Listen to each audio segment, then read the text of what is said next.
Hello guys, this is Harrison from Watch Restoration, and I'm back with another video for you guys. And today I'm going to be showing you how to remove these very worn rear brake pads out of my Vauxhall VIVARO. Now it doesn't matter if you've not got a Vauxhall VIVARO, they're pretty much standard on most vehicles now, with the piston wind back tool, pushing that caliper back and getting out those old brake pads. So I'm going to be showing you how to do that. Don't think it's going to be a very long video, but it will be as enjoyable all the same. So here's the little intro and let's get into it.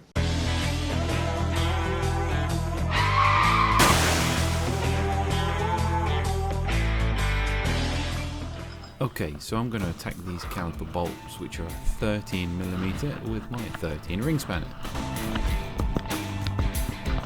I'm actually going to use two spanners, so this one I just use to crack it off, and then I've got a ratchet spanner which doesn't do any of the heavy lifting.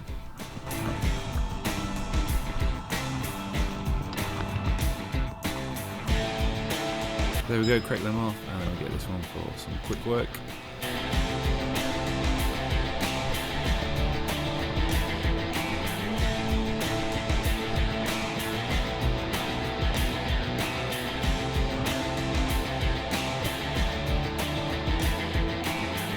Always too, there should be a bit of Loctite on them usually, and that's not a problem.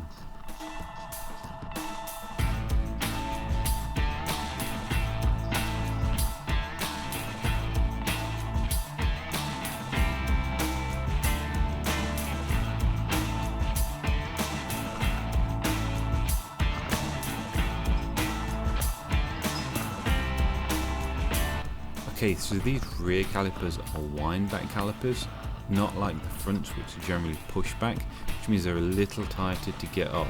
Also, it's got the handbrake cable on there as well, which again makes it quite awkward. So it does need a little bit of help coming up. As you can see, those pads are not wanting to come out. Yeah, I think I got my money's worth out of them.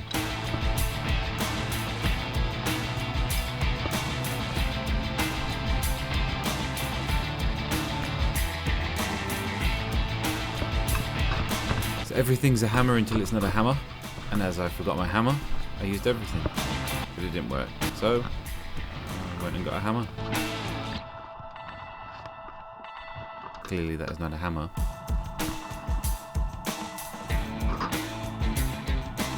That is a hammer.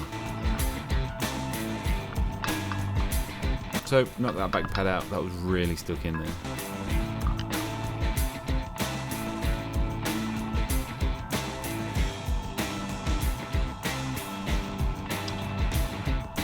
So what I'm doing here is I'm checking the slide pins. So what these do is they let the caliper move freely backwards and forwards, which is important for the pad gripping the disc. Now what I've done there is there's still a bit of grease on them, and I've just added a bit of copper slip. Really the best thing is like a lithium grease, but I don't have any, so I have got copper slip, so copper slip's what it gets. The reason it's not so good is because copper slip dries out and gets quite lumpy, I suppose. So it's better to use like a lithium type grease or something else.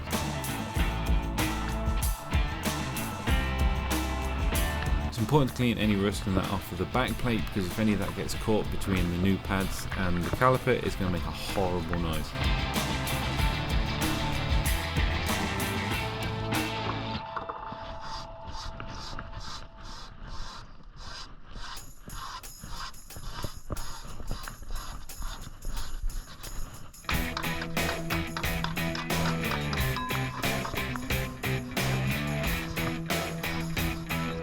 My back plate is actually starting to rot away, as you can see that massive hole in the top, but I'm not too worried about that. So what I'm doing here is cleaning the hanger with my screwdriver. It's an old screwdriver, flat blade, don't recommend it with a new one. Snap, I don't like it when you try and throw them back in, but it's important to get any of that rust and whatnot that's built up on there, because what we need is the pads to move freely in that hanger.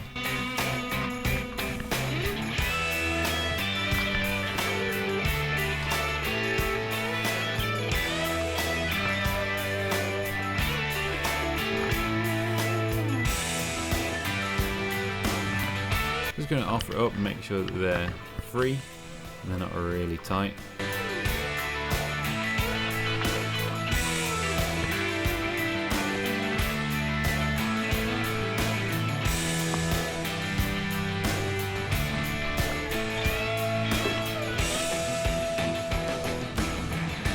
Right, so what I'm doing here is, this is a wind back caliper, so you have to physically screw it in with a tool, but there's a boot that sits around it. Now that's a protection boot, like a weather boot, keeps rubbish and stuff out. Because they move so very little, especially rears, they can seize up and still get a bit of rubbish and stuff in them. So what I did is I just very carefully opened the boot, because you definitely don't want to split that.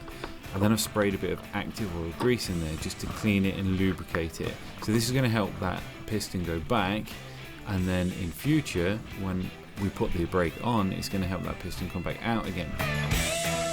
So this is the wind back tool. There's a left hand and a right hand thread. I believe both of these were right hand thread. But one thing I'm going to say is I'm going to do a brake fluid change at the same time.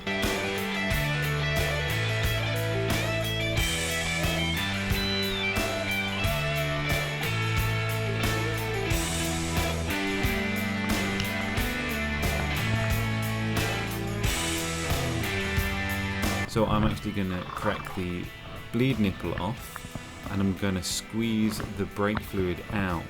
Now you don't have to do this when you do a brake change, although some people do recommend it because you're not pushing the fluid back through the ABS pump. However, I've never had a problem doing it that way.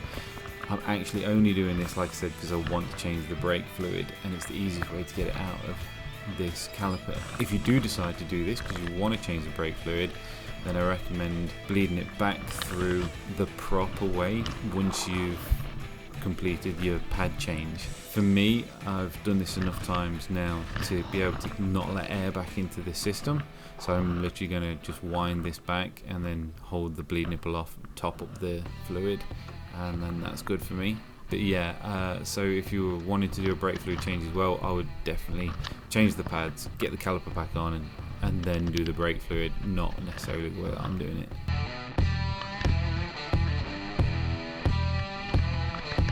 So it is a lot of effort. It was a bit of a struggle to push it back, but that is actually quite normal. That's not a problem, that it can be quite tight to squeeze back in.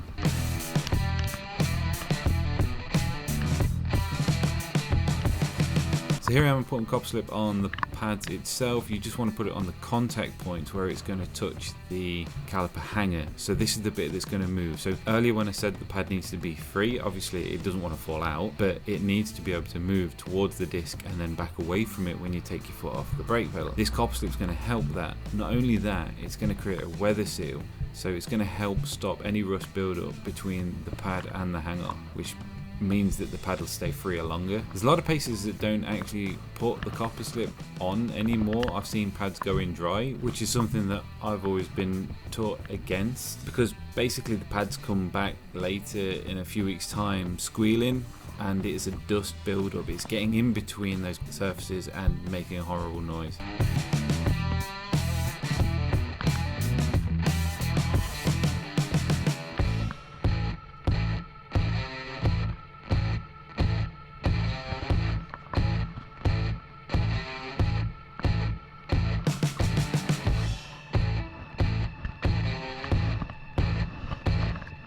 So here I'm just basically cleaning the caliper off. Old brake dust and bits of rust and everything, they can build up there, and then over time that can even touch the disc and again make horrible noise and sound like the brakes are absolutely failing. So it's always good to clean that up.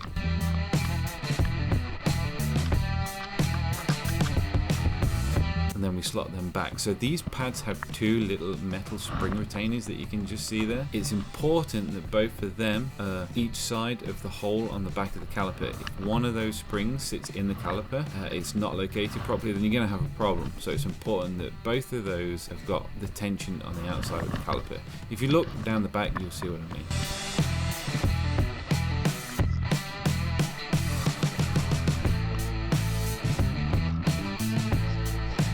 So there we go, I've tightened the caliper back up, bolts are back on, and now I'm just making sure that that bleed nipple's back on, and we're all happy.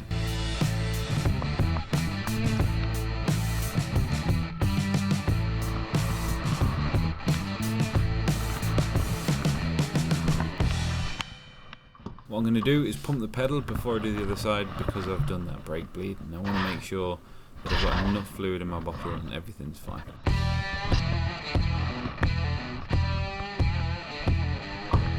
So guys, there we go, and that was how to remove your rear brake pads. Everything went pretty smoothly.